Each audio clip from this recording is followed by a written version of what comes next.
Deep down, in the very marrow of our bones, lives a restless gambler. Don't be so quick to shake your head. Just because you don't gamble with money doesn't mean you're clean. It just means the things you bet on aren't as addictive. From the moment we open our eyes, we're placing bets. We bet on the boss's mood, on whether the morning rush hour will be a parking lot, on whether the person who keeps us up at night has saved a little space for us in their heart. Every decision tinged with the unknown, with suspense and hope, is, when you peel back its layers, a gamble at its core. This innate impulse stems from the instincts of our ancestors as they faced the wilderness. Every hunt, every migration, was a high-stakes bet against the unknown. A win meant survival and procreation, a loss meant extinction. And so, the genes for daring to take risks and seeking reward from them are etched deep within us. Entrepreneurship is a gamble, staking your livelihood on a business model. Love is a gamble, staking your heart on another's future. Even artistic creation is a gamble, staking your soul on the chance of moving another. These gambles are fraught with uncertainty, but they are also filled with the potential for creation and growth. They are what make life rich and three-dimensional. But the gambling in a casino, that's another beast entirely. It's been drained of all the real-world substance of a gamble, leaving only the naked, sterile dance of probability and desire. It is a sterile, uncreative, and purely life-consuming wager. It exploits your genetic craving for risk, but leads you down a dead-end road to nothingness.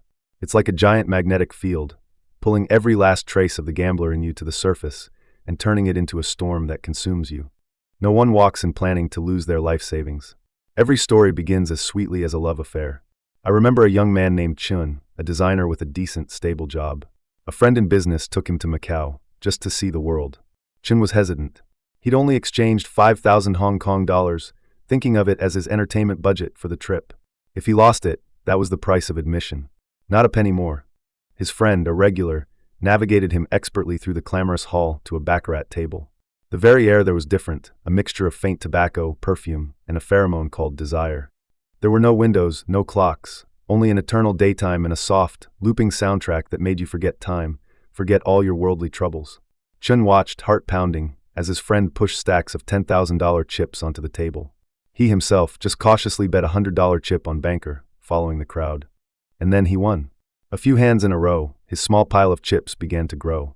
The dealer, expressionless, pushed the colorful plastic discs toward him with a crisp, satisfying clatter. They weren't money anymore. They were medals of victory, proof of his intelligence. He started to feel that maybe this game wasn't so complicated after all.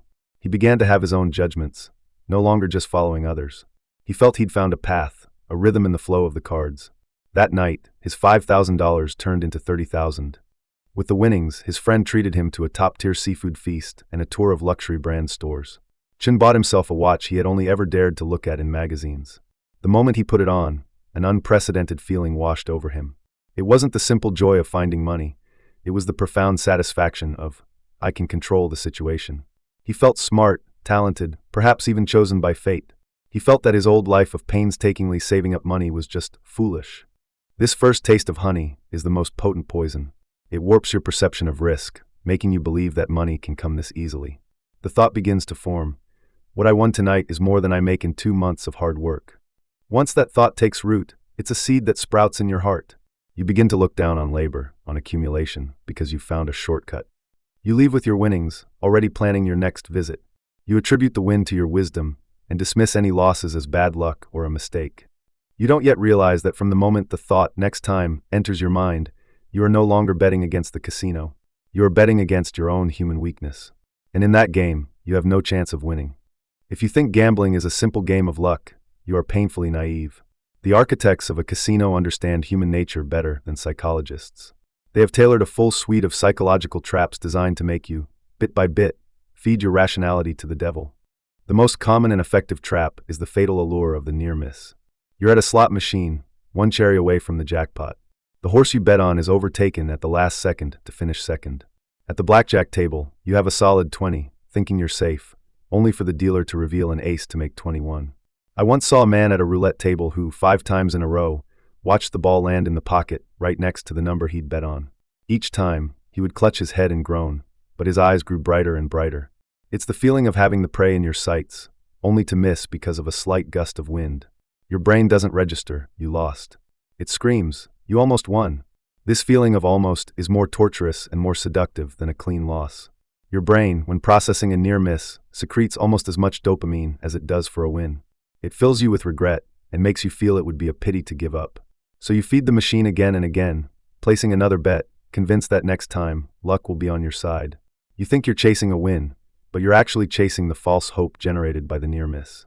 Alongside this false hope runs an even more absurd self-deception, the illusion of control. Humans are creatures who crave control, especially in the face of randomness. The casino exploits this with precision. Have you ever noticed that gamblers have all sorts of rituals? They blow on the dice as if they can exhale the desired number. They dramatically flick or slowly squeeze their cards in Baccarat as if they can change the outcome with their mind. Some even carry little notebooks, meticulously recording the results of every round, trying to find a non-existent dragon or road in a sea of random events. They gather like a group of scholars, gravely discussing these charts and sharing their insights, as if they were cracking a complex scientific problem. To an observer, these behaviors are laughable. But to the gambler, they are a psychological placebo. They create the illusion that I am doing something to influence the outcome. You no longer feel entirely passive. You feel you are part of the battle, that you have a sliver of agency. This illusion of control makes you overestimate your abilities and your chances when facing pure, unadulterated randomness. You think you are playing with skill and strategy, when in reality, you are just using self-deception to justify your next bet. When this illusion of control combines with false hope, it gives birth to the most classic of logical fallacies, what I call the what goes around must come around myth. If the roulette wheel lands on red 10 times in a row, many people will believe that the probability of it landing on black next is incredibly high, and they will bet heavily on it. They think it's black's turn. But the truth is, every spin of the wheel is an independent, random event. The ball has no memory. It doesn't remember what color came before. No matter how many times red has appeared, the probability of the next spin being red or black is always, and will always be, close to 50/50ths. The root of this fallacy is our habit of seeking patterns and balance in random phenomena. In a casino, this instinct is precisely what makes you lose. You make the wrong judgment based on faulty logic, and then you pay for your own ignorance with cold, hard cash. The casino loves smart people like you. They will use cold, hard probability to shatter your belief in cosmic balance, again and again. And when all these psychological traps fail, when you truly start to lose, the casino has one final, fatal trick up its sleeve, letting you fall into the death spiral of chasing your losses. This is the most critical step on any gambler's path to the abyss. When the money you've lost exceeds your initial psychological limit, your mindset shifts. Gambling is no longer about winning. It's about winning it back. Those three words, win it back, hold a deadly magic. It doesn't sound like greed. It sounds like a form of justice, of setting things right. You just want to get back what's yours. You just want to return to the state you were in before the game began. To achieve this, you start doubling your bets, playing bigger and more aggressively. Your mind becomes consumed by the obsession to break even. Risk control, bankroll management, it's all thrown out the window. I've seen what gamblers look like when they're chasing losses. It's a physiological transformation. Their eyes are red, bloodshot, but their pupils are dilated, fixated on the numbers on the board. Sweat soaks their shirt, but their hands are cold, even trembling slightly. They stop talking to anyone, muttering to themselves as if in prayer, or perhaps in curse. At that moment, they are not playing. They are at war. Their opponent isn't the dealer, it's the number representing their losses. Every time you lose, that number becomes more glaring, your desperation deepens, and your next bet grows larger. It is an inescapable death spiral. Because the casino's house edge is a constant, the more you try to fight it with large, irrational bets, the faster and more you will lose. Until finally, you've lost not just your money, but your sanity, your dignity, and your control over your own life. When you're immersed in gambling for a long time, you change. It's not just about becoming short-tempered or depressed. It's a profound, inside-out dehumanization. First, money itself loses its meaning. In a casino, money isn't money. It's exchanged for a pile of colorful plastic chips. This simple act, in psychological terms, is called demonetization. It drastically weakens your perception of monetary value. You'd feel the sting of losing $10,000 in cash. But when you lose a single black $10,000 chip, the feeling is more like losing a game piece. The chips numb you to the reality of winning and losing, insulating the act of gambling from its real-life consequences. When you push those chips forward, you rarely think about how that one piece of plastic might be your family's living expenses for a month, your child's tuition for the next semester, or the emergency money you were supposed to use for the mortgage. This numbness makes you incredibly brave at the table. You place bets you would never dream of making in the real world. This goes on until you've lost all your chips, walk to the ATM, turn the numbers in your bank account into paper cash, exchange it for more chips, and lose it all again. This cycle is the bloody ritual of you feeding your real life, piece by piece, to the casino. When money becomes just a tool, the responsibilities of real life are cast aside, and lies become second nature. There is no gambler who does not lie. Lying is a complication of gambling addiction. At first, they are harmless little fibs. Your family asks where you were, you say dinner with friends. They ask where the money went, you say loaned it to a coworker. Later, as the financial hole deepens, the lies become more complex, more systematic. You start hiding bank statements, forging receipts, and inventing non-existent investment projects to borrow large sums from friends and relatives. You learn to read people, to wear the most sincere expression while telling the most shameless lies. You live in two separate worlds. In one, you are a god of gamblers in the casino, calling the shots and spending money like water. In the other, you are a coward in the real world, crushed by debt and deceit. To keep these two worlds running, you exhaust all your mental energy. You become paranoid, sensitive, and anxious, dreading every phone call, fearing every question. With your own hands, you build an airtight prison of lies, shutting out everyone who loves you.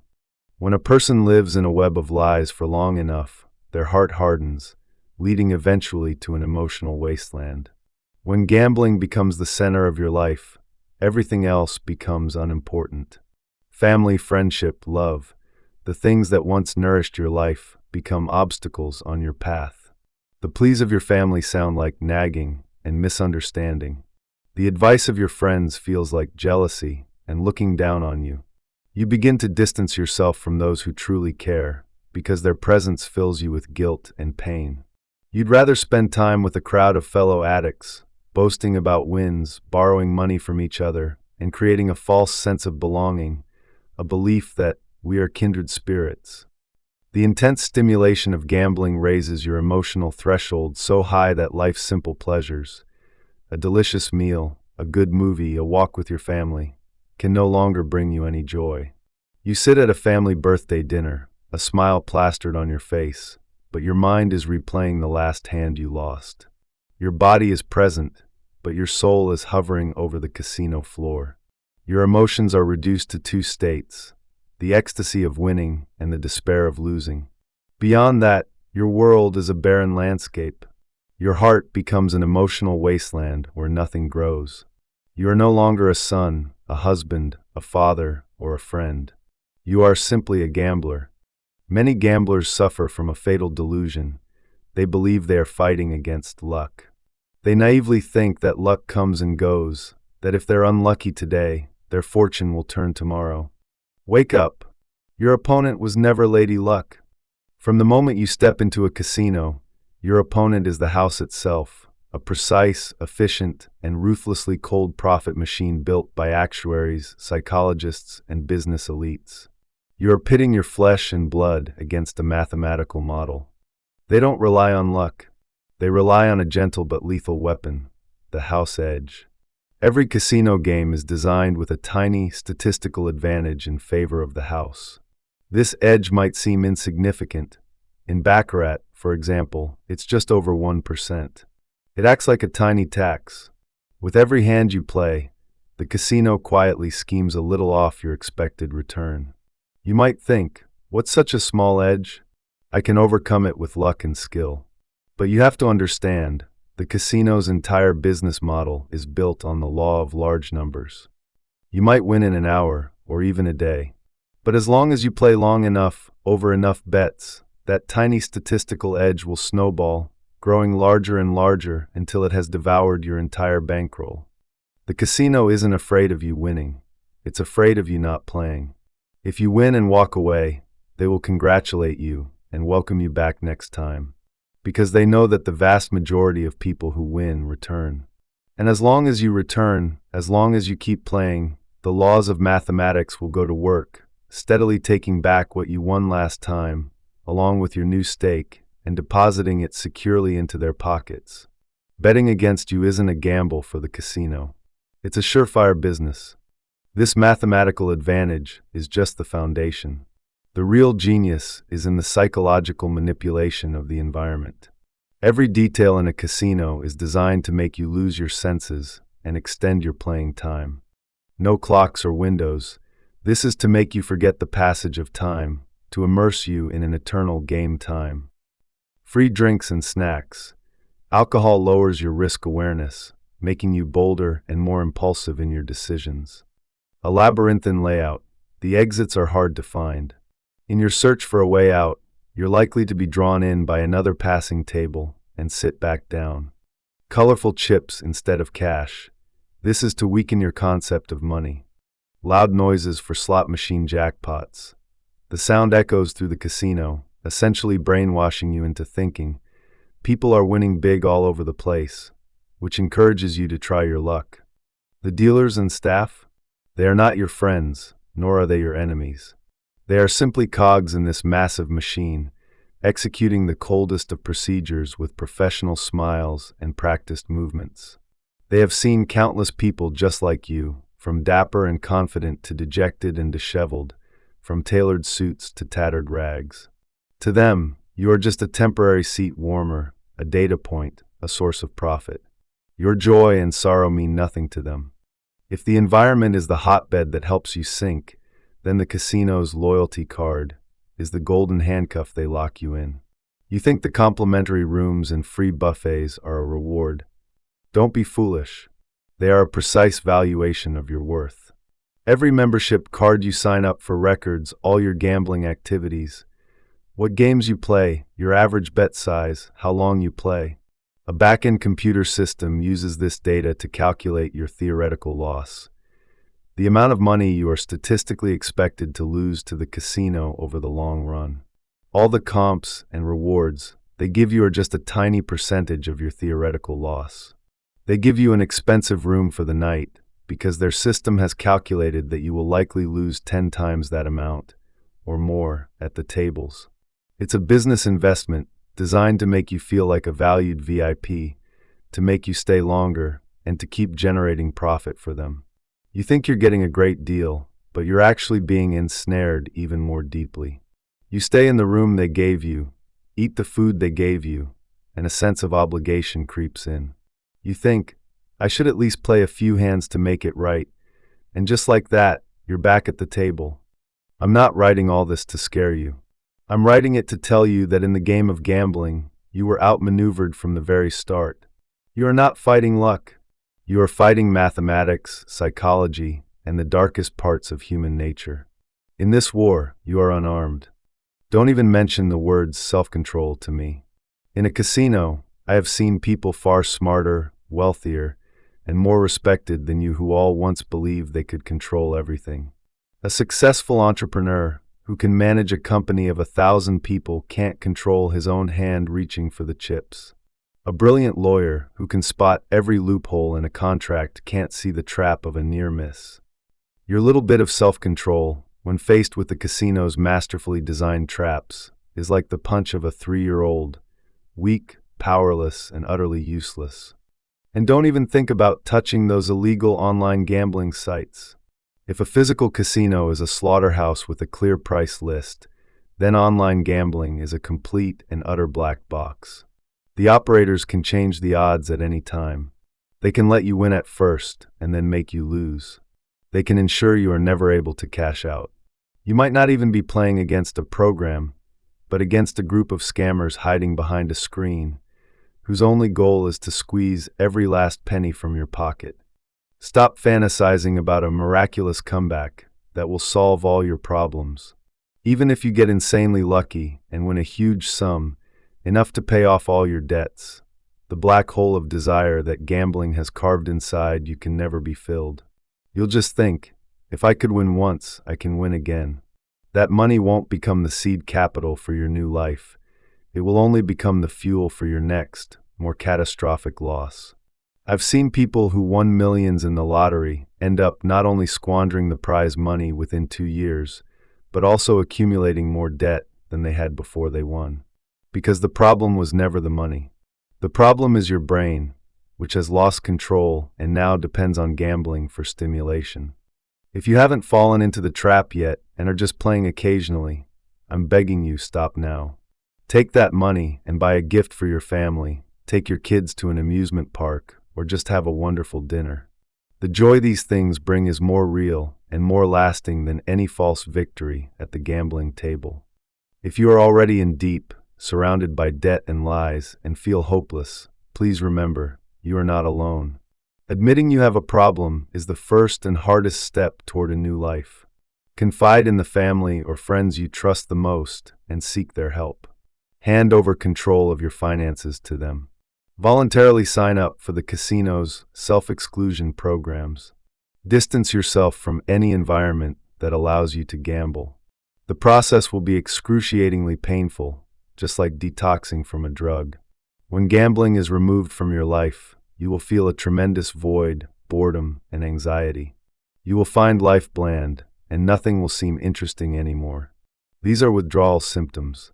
You must endure them. Fill that void with exercise, with work, with time spent with your family. The process is slow and agonizing, but it is the only way out. So, throw away your ridiculous fantasy of getting rich overnight. The real wealth in this world is never decided by a little ball on a wheel or a card on a table. It is hidden in your steady, honest work every day, in the laughter you share with your family, and in every drop of sweat you pour into building your future. Do not test human nature, because it cannot withstand the test. The true winner isn't the one who wins the most money at the table. It's the one who takes one look, turns around, and never looks back. That isn't cowardice.